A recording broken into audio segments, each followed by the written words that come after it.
Hey, what's going on, everybody? So today we're working on this toucan and we're going to get him animated and rigged, and I'm going to show you guys the process.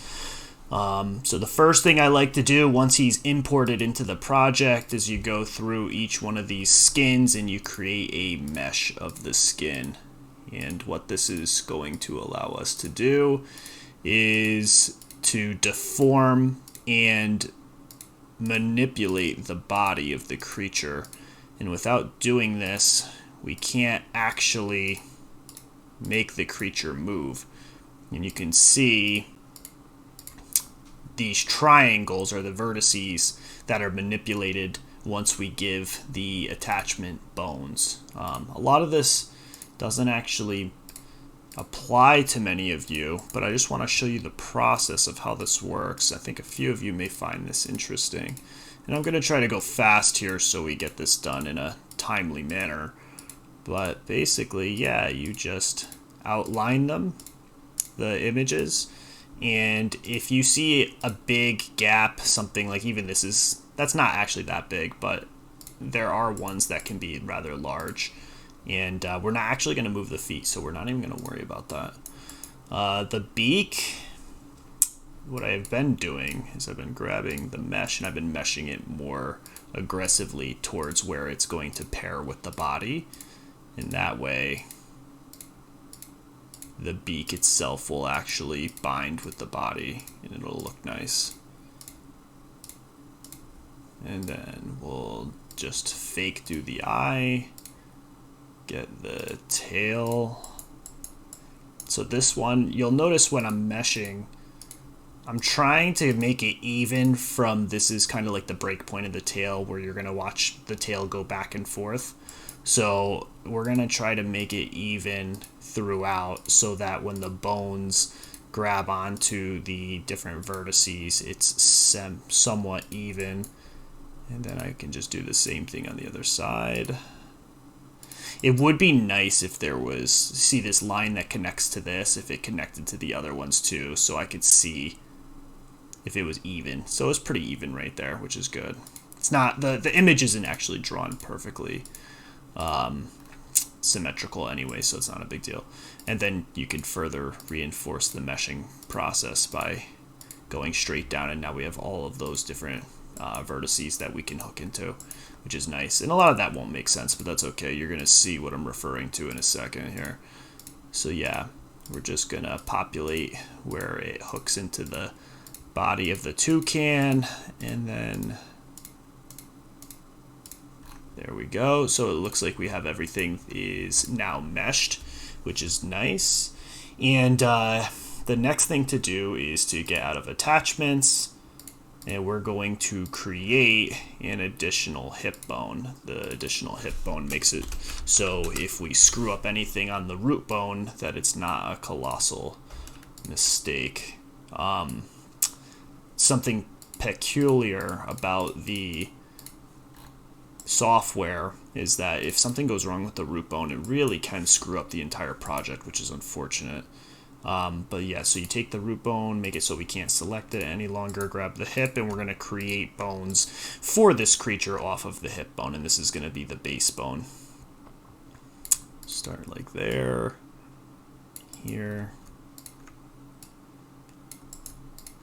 And these bones are going to allow us to manipulate this creature, which is going to be really nice. Just ran into a really nasty bug a second or two ago when I was working on the previous version. I don't know why it's not letting me grab this image here, but it's fighting me for whatever reason. And then we can grab this. Oh, same deal. Okay, so what is going on? Is it because we're not in the create tool? I don't know how I got out of the create tool. We'll just go down and grab this.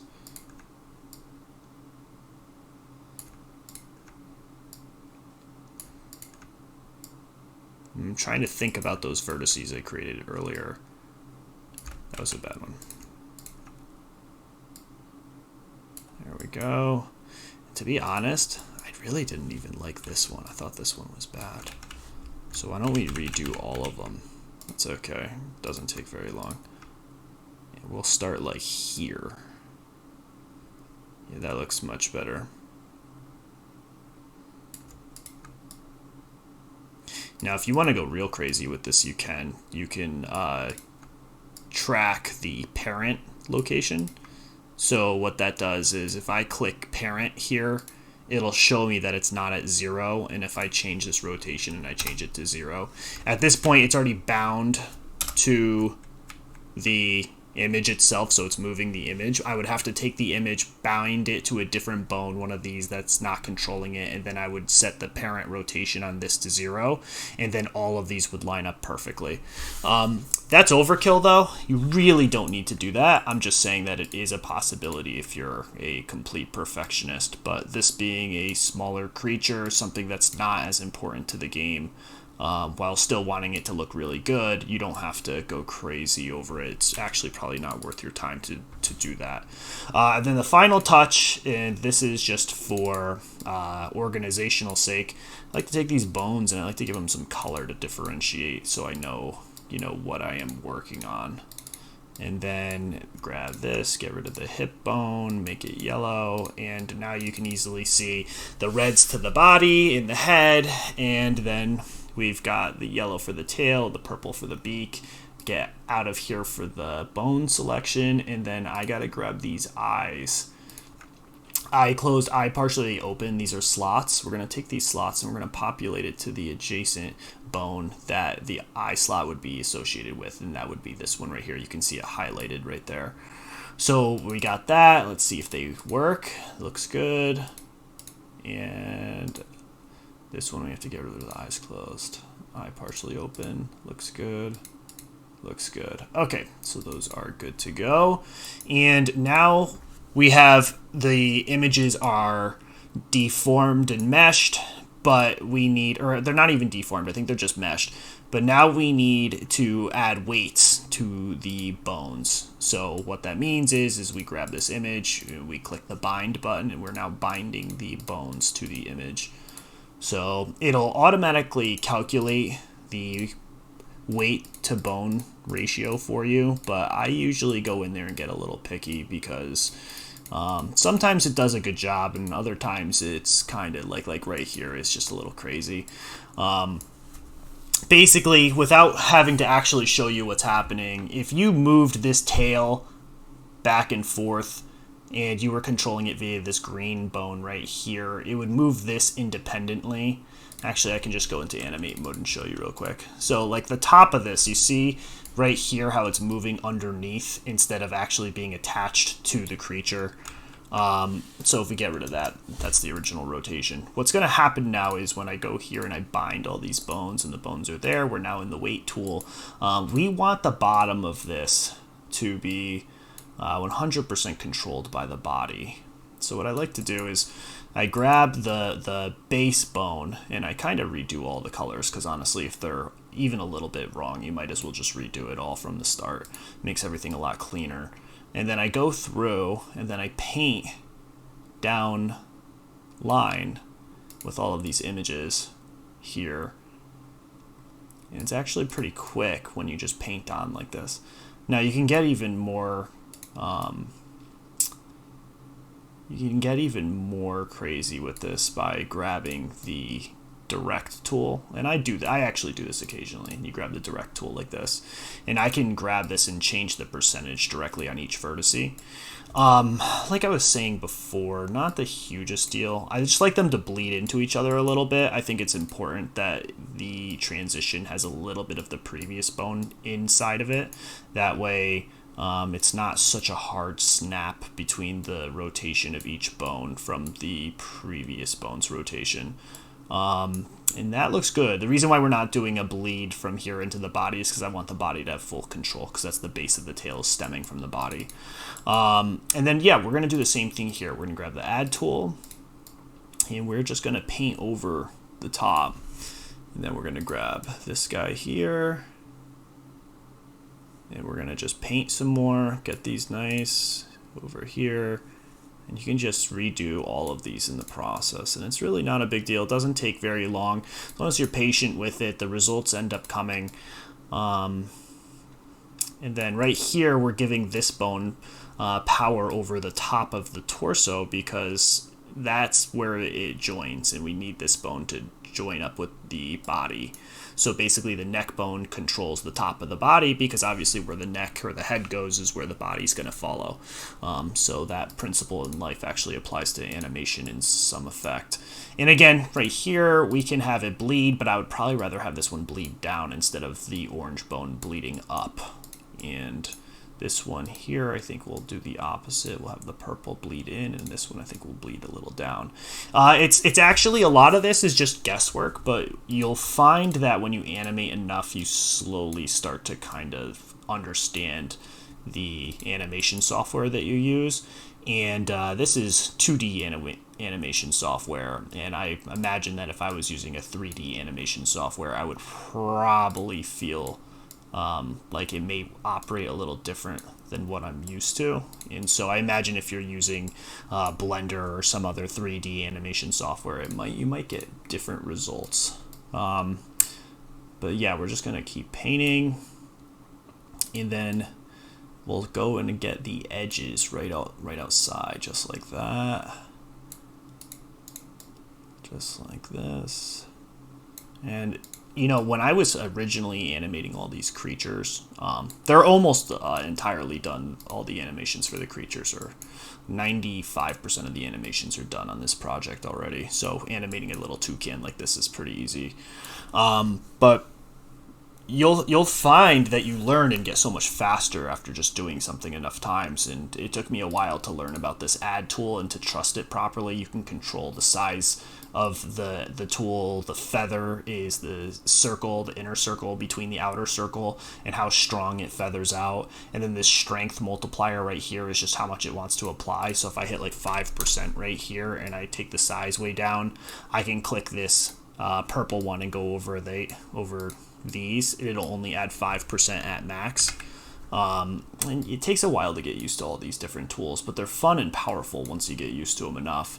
But yeah, for the longest time, I was just adding and manipulating every single vertice directly like this. And if you have a creature that's, 100 times the size of this toucan, which we do in this game, it can take a really long time. It was in the beginning when I was first learning to do this, just rigging a character for animation was taking me like up to a full day, which was ridiculous.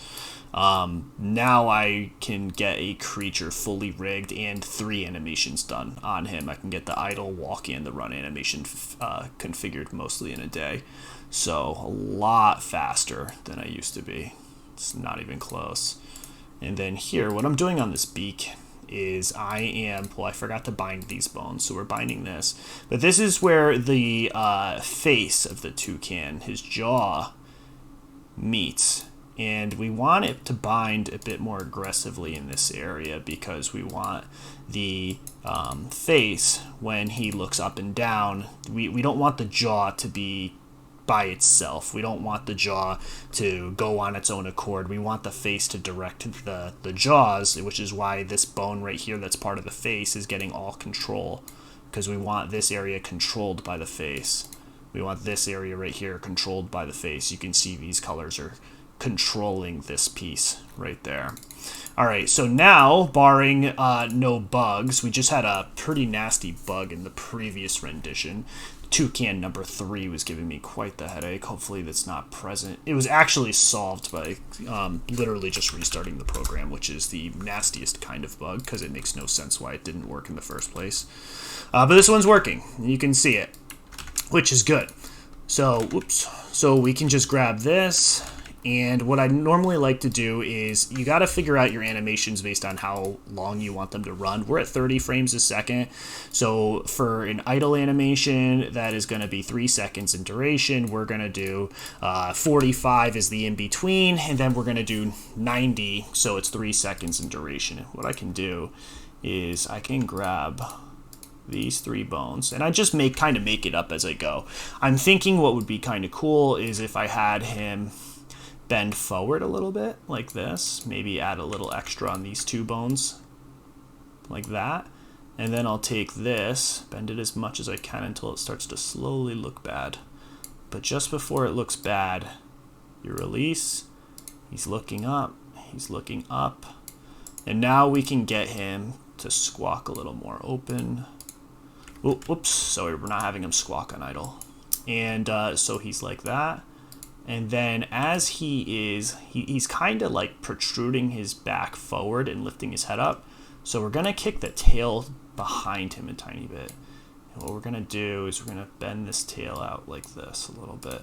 Just enough that you can see it, but not too much that you're like, that looks super exaggerated and doesn't look good. And so this took me a while to learn as well, but what you can do to make this seem more lifelike, because it snaps a bit, basically what's happening is this is the original position that we imported the images into the project at, and then it goes all the way to the 45th frame, and then the second it hits the 45th frame, it pulls back to its original position, and it's just going point A, point B, point A, point B, and that's really not what we're after here. So what you can do is you can get a bit fancy. You can grab all these bones, and you can grab this right here. I selected all the keys of every single bone on the character, and I can hit this thing right here. This is a Bezier curve, which means in simple terms that you're not going to be going from point A to point B immediately. You're going to go slow at first, and then you're going to speed up, and then you're going to slow down again, which is nice. It gives it more of a human-like appearance. Now watch it. It's much softer. It's much softer how he goes from the initial pose to the second pose. But we can do more with it too. What we can do now is we can actually take this offset adjustment, and I can figure out how much I want to offset by. Because, you know, normally when your body moves, your lower vertebrae move and then your upper vertebrae move. Now, granted, in real time it happens so quickly you can't really see it, but it actually looks kind of nice with a delayed reaction with the upper body, and it gives it more fluidity. So what we're going to do here, because I'm looking at 1, 2, 3, 4, 5, 6. 6 times 5 will put us at 30, which is good. So I think what we can do here is we can offset by 5 frames. So we'll do 5, 10, 15, 20, 25, and then this last one will be 30. There we go. And now we have the Toucan, who appears much more lifelike, doesn't he? He's really, every bone is moving at a different accord. And he's just chilling on a perch, and he's just idle. He's very lively, though. He's almost too lively for me. So what you can do is you can increase the number of frames. I could double the length of the animation. You can even test this without having to change any frames. This software is pretty powerful. I can grab this playback button right here, and I could slow it down to 50% and see what it would look like if I doubled the frames. Now that to me seems a little anemic. So we could go to like 75 and see what 75% would look like. And now let's see what 100. Now, I don't hate 100%. I really don't. And this is also going to be personal preference after we playtest the game a whole bunch of times. Because if this guy's too lively and he's drawing too much attention from the combat in the game, remember, he's really just a background accessory to the game. He just makes the game feel more alive.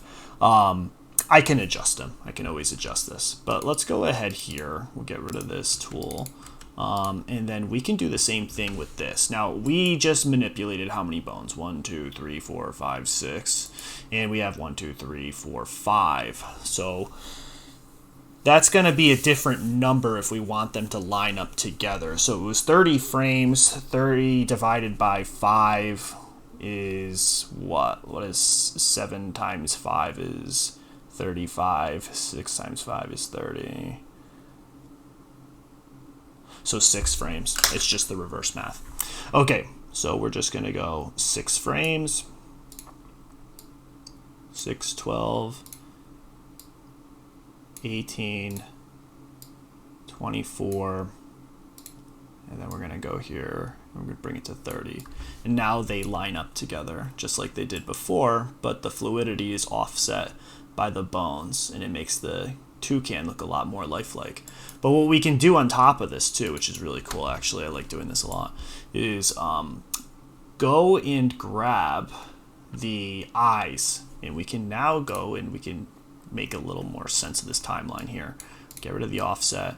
And we're going to go here. We're going to say eye partially open, eye closed, eye partially open. And then we're going to say the eye is fully open. And we're going to give him a blink. So now the toucan can blink too. So he's not just perched. He's actually kind of alive, which is really nice. But I think if you watch this enough, and this is what you do when you animate, is you stare at something far too long, he's eventually just going to blink too much for your liking. You're like, why is he always blinking every second and a half? And it becomes pretty monotonous. So what we're going to do is we're going to grab this entire timeline. We're going to duplicate it. And then we're going to go into the attachment and we're going to delete these attachment. The attachment keyframes that I just deleted were directly linked to this toucan eye closed, toucan eye partially closed attachments. So now he's only going to blink every probably 6 seconds. So it gives it a little more variability, and it's not hammering you with a blink all the time too, and it's a lot more alive, a lot more natural, and I really like that. Now, once you're done with that, you go down into animations. You used to be able to grab these animations and go Control-C, Control-V, and duplicate them a million times.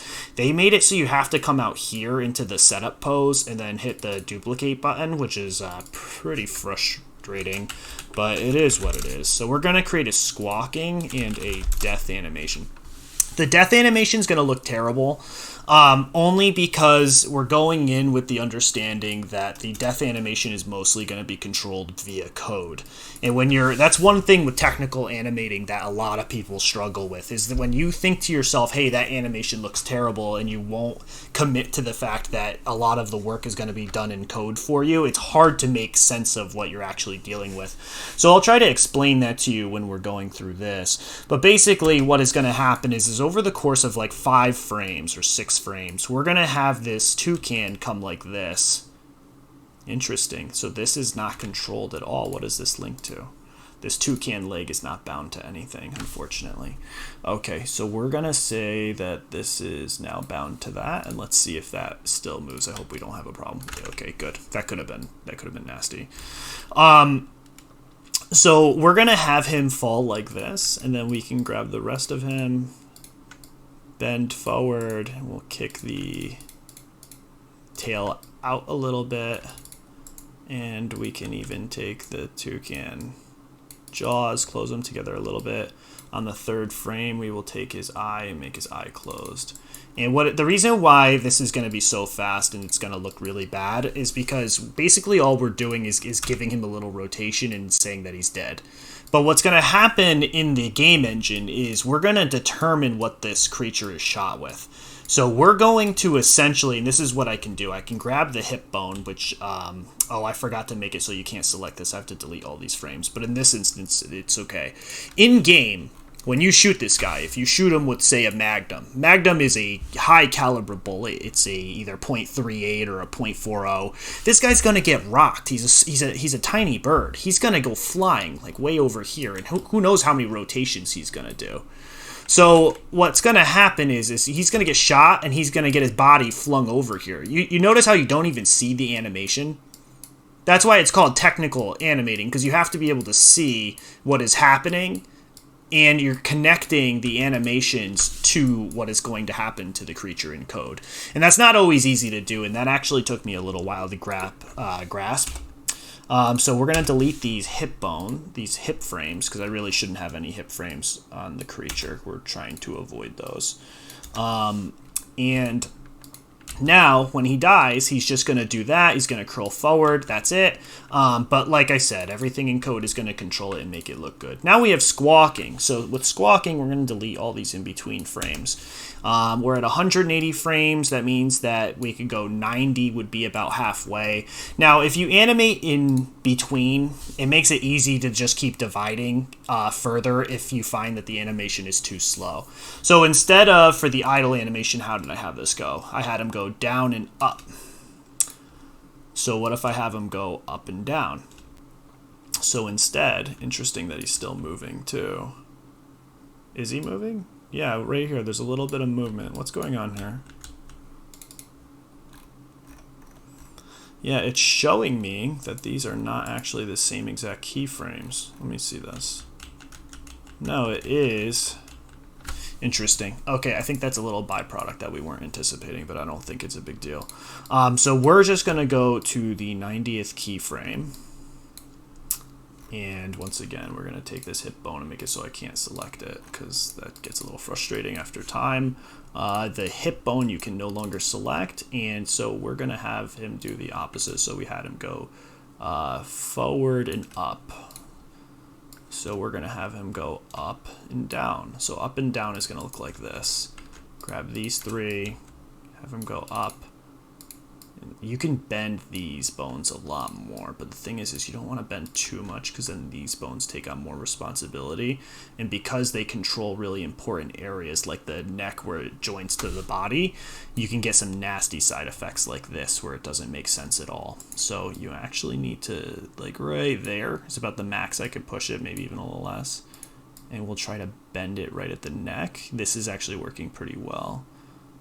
And I think right about there is the max I can push that, like this.